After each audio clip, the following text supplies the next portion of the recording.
गांव के एक स्कूल में मेरा तबादला हुआ। मेरे पति राजीव बहुत परेशान थे।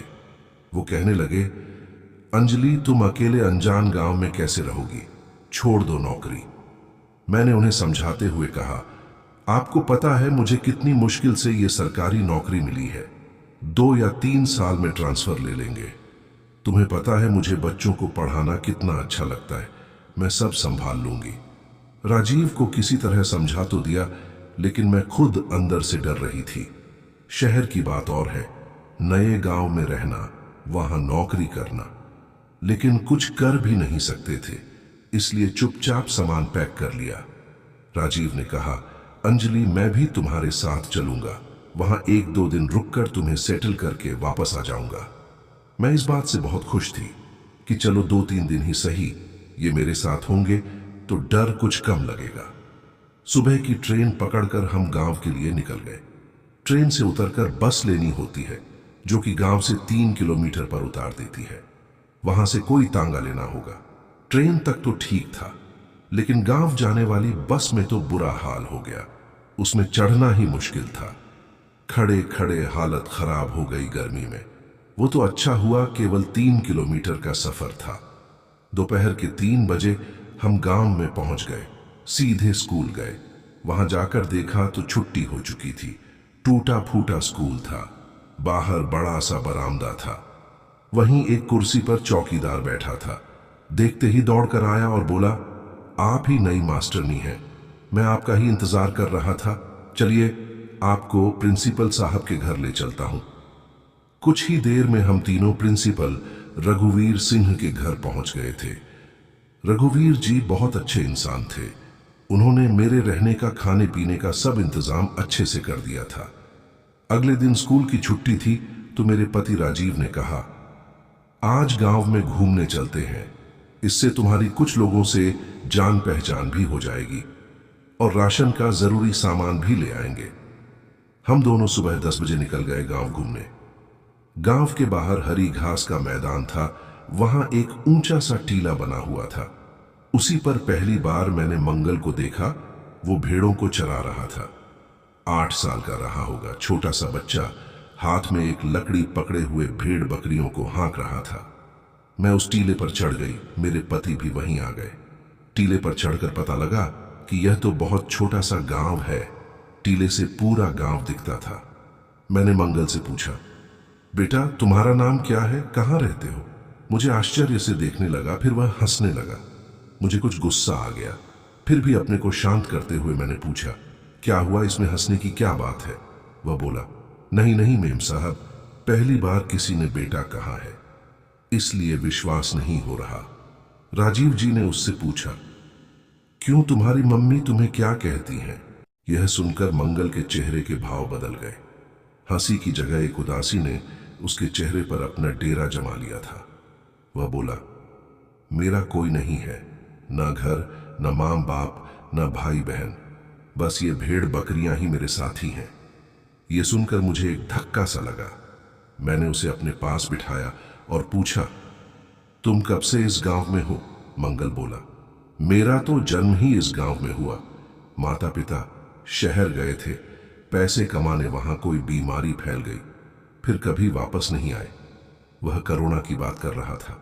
मैंने पूछा, सारा दिन भेड़ चराते हो या पढ़ने भी जाते हो?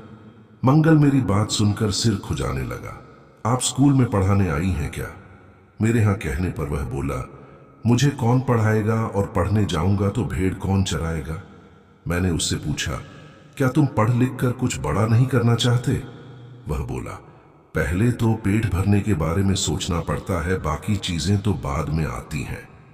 मैं उसकी बात से बहुत प्रभावित हो रही थी कि कैसा लड़का है, बेफिक्र, अपने आप में मस्त, जैसे इसे दुनिया से कोई मतलब नहीं है। मैं और राजीव चुपचाप अपने घर वापस आ गए। अगले दिन राजीव को वापस लौटना था तो मैं उदास थी। उन्हें बस अड्डे तक छोड़ने जा रहे थे। तभी मंगल आ गया। वह बोला, लाइए, मैं आपका सामान ले चलता हूं। मैंने कहा, नहीं बेटे, तुम क्यों परेशान हो रहे हो, हम ले जाएंगे। मेरे पति राजीव ने भी इस बात का समर्थन किया।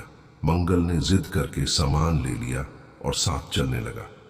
चलते चलते उसने कहा, पहली बार किसी ने मुझे बेटा कहा है। चाचा, आप जाओ, चाची जी को कोई दिक्कत नहीं होगी, मैं इनका ध्यान रखूंगा। अचानक से एक नया रिश्ता सुनकर हम दोनों हंसने लगे।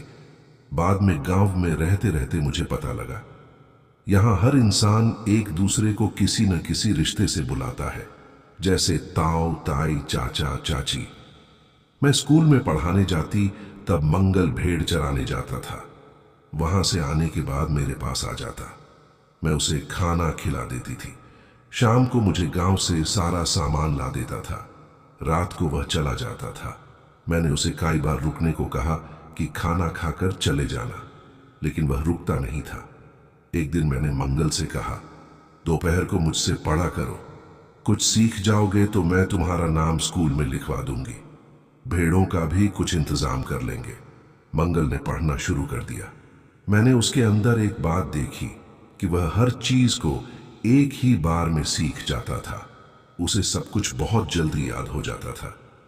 एक दिन मैंने मंगल से कहा, मैंने बात कर ली है, तुम्हारा नाम स्कूल में लिखवा रही हूं। तुम यहीं रहना, मेरे पास भेड़ चराना बंद कर दो। तुम्हारे खाने पीने रहने का सब मैं देख लूंगी, तुम बस पढ़ने पर ध्यान दो।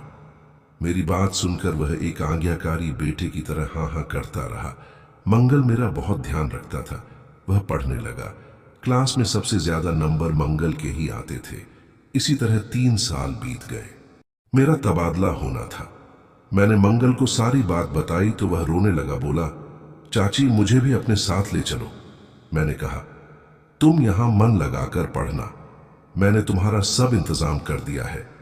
इसी घर में रहना, घर का किराया, खाना पीना, सब इंतजाम के लिए पैसे हर महीने प्रिंसिपल साहब से ले लेना, मैं उन्हें मनी ऑर्डर भेजती रहूंगी। मंगल मान गया। वह मुझे बस स्टैंड तक छोड़ने आया। जब मैं जाने लगी तो उसने मेरे पैर छुए और वह रोता रहा। आंखें तो मेरी भी नम हो गई थी। वहां से आने के बाद अगले 3 साल तक मैं पैसे भेजती रही और प्रिंसिपल से मंगल के बारे में पूछती रही। उसके बाद प्रिंसिपल ने बताया कि मंगल शहर चला गया, किसी को कुछ बताकर नहीं गया। मुझे उसके इस व्यवहार पर बहुत गुस्सा आई। मैं उसे अपना पता और फोन नंबर देकर आई थी कि कोई परेशानी हो तो फोन करना। इसी तरह 5 साल बीत गए। न मुझे मंगल के बारे में पता लगा, न मंगल ने मुझसे मिलने की कोशिश की। मैं लगभग उसे भूल चुकी थी। आज रविवार का दिन था। मैं देर से उठी। राजीव ने आज नाश्ता बनाया था। हम दोनों घर के बाहर बरामदे में बैठकर चाय पी रहे थे। तभी पुलिस की गाड़ी हमारे घर के बाहर आकर रुकी। उसमें से एक पुलिस ऑफिसर हमारे पास आया। उन्हें देखकर राजीव और मैं खड़े हो गए। राजीव ने पूछा, क्या हुआ इंस्पेक्टर साहब, किसी को ढूंढ रहे हैं क्या? लेकिन वह इंस्पेक्टर कुछ नहीं बोला और हमें देखता रहा। राजीव ने मेरी ओर देखा। मैं भी सकते मैं थी कि हमारे घर पुलिस क्यों आई। तभी उसने आगे बढ़कर राजीव के पैर छुए, फिर मेरे पैर छुए। इससे पहले कि हम कुछ समझ पाते वह बोला, चाची अपने इस भेड़ चराने वाले बेटे को भूल गई क्या? मैं कुछ बोल न सकी, मेरी आंखें भर आई थीं। मुझे तो विश्वास ही नहीं था। ये सब कैसे हुआ? हजारों सवाल मन में थे, लेकिन मुंह नहीं खुल रहा था। मंगल एक इंस्पेक्टर के रूप में हमारे सामने खड़ा था। राजीव ने आगे बढ़कर उसे गले लगा लिया। उसने बताया कि कैसे वह आगे की पढ़ाई के लिए शहर आ गया। यहां वह काम भी करता और पढ़ता भी था। इसी तरह पढ़ते पढ़ते उसने ग्रेजुएशन पूरी कर ली। अभी 2 दिन पहले ही उसकी नौकरी लगी है। वह सबसे पहले यह खबर सुनाने हमारे पास आया था। मुझे मंगल को देखकर बहुत खुशी हुई। मेरे जिद करने पर वह हमारे साथ ही रहने लगा। 6 महीने बाद मैंने एक अच्छी सी लड़की देखकर उसकी शादी करा दी।